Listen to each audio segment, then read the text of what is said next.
Последен звънец в края на 70-те години на народа Република България. Смях, надежди и мечти. Нищо още не е започнало, но всичко предстои. Една хартия, един подпис, една повиквателна за казарма и всичко се променя. Детството остава зад гърба. Прегръдка, която не искаш да пуснеш. Погледи, пълни със страх и обич. Но влакът към поделението в Плевен чака. Стоя пред портата и усещам как нещо в мен се свива. Държа сака си, сякаш е последното ми лично нещо. Офицерът ме гледа, без усмивка, без дума. Само надписът над мен ме предупреждава. Военно поделение. Звучи като врата, която се затваря, не отваря. Сядам пред огледалото и се хващам за коленете. Пръстите ми са студени. Машинката започва да бръмчи, а косата ми пада като парчета от старо аз.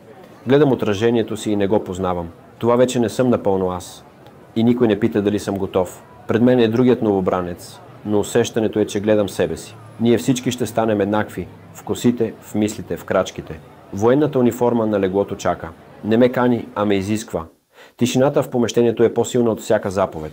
Бутушите ми тежат. Дъхът ми е бял, а небето се биещо сиво. Офицерът крещи команди, а аз броя в главата си. Не повторенията, а дните. Всеки ритъм е като удар по това, което съм бил. Вече не мислиш дали ти е студено. Мислиш само как да не спреш. 3:17. Пръстите ми са прибрани в ръкавите, а мислите си навън при всичко, което е далече. Светлината на лампата трепти, сякаш и тя се бори с съня. Тетрадката е отворена, но няма какво да пиша. Само чакам. Не знам какво точно, но нещо различно. Гледам таблата и не знам какво ми е по-трудно. Да ям или да мисля. Всичко тук е с вкус на едно и също. Редиците, мълчанието, дори манджата. Лъжицата ми тежи, но не от храната.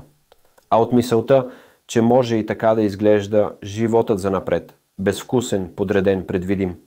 Портата е отворена, но усещането не е за свобода, а за нещо странно.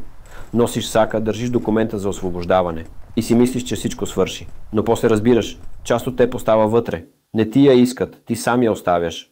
Поглеждаш назад, а един войник ти маха и си казваш, май никога няма да съм същият.